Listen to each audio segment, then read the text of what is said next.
Electric cars, well, yeah, they're very heavy because of the batteries. So they're not going to save much power, are they? And it's always been my argument. To charge your battery, you have to generate power. So what's the difference between a petrol or diesel or an electric car? The electric ones are heavier. There's no difference, really. The batteries don't last very long. No good in cold weather. Waste of time. And yeah, that gets worse as well because I've forgotten actually. But yeah, the batteries are heavy. They don't perform well.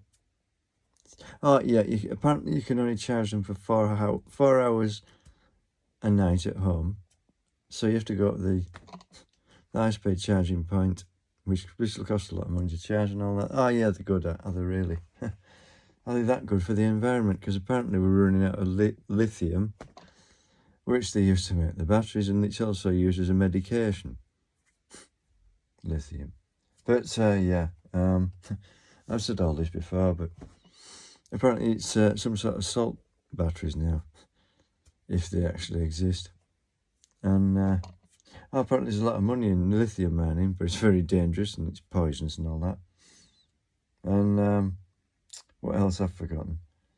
Yeah, they're just, the charging system is sort of being made. The infrastructure is being built, but it's a bit pointless, isn't it? Okay, yeah.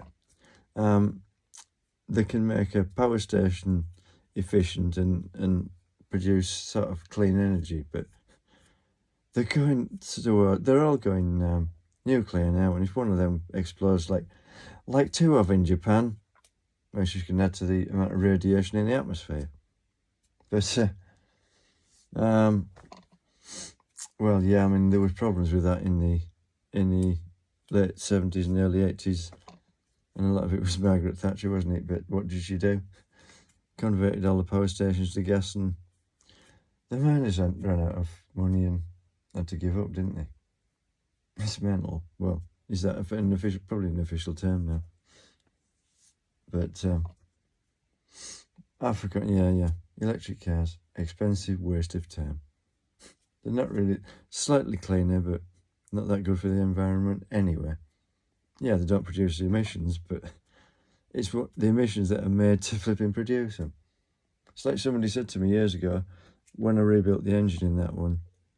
Well, at least you've saved the body, because, well, obviously they possibly don't know just how much energy goes into making a car body. Well, first you have to get the iron ore out of the ground, smelt it into pig iron, then you've got to melt it again, add carbon, and eventually it's steel. Then you've got to roll the steel, press it into sheets, cut them to size, bend them and all the rest, paint them. Well, hopefully you weld them together before you paint them. Then there's a paint, the paint's not cheap. And then you've got the body, then you've got to assemble the car. But I'm being miserable, but it's only 2 o'clock in the morning and I've woken up already and I probably won't sleep again now.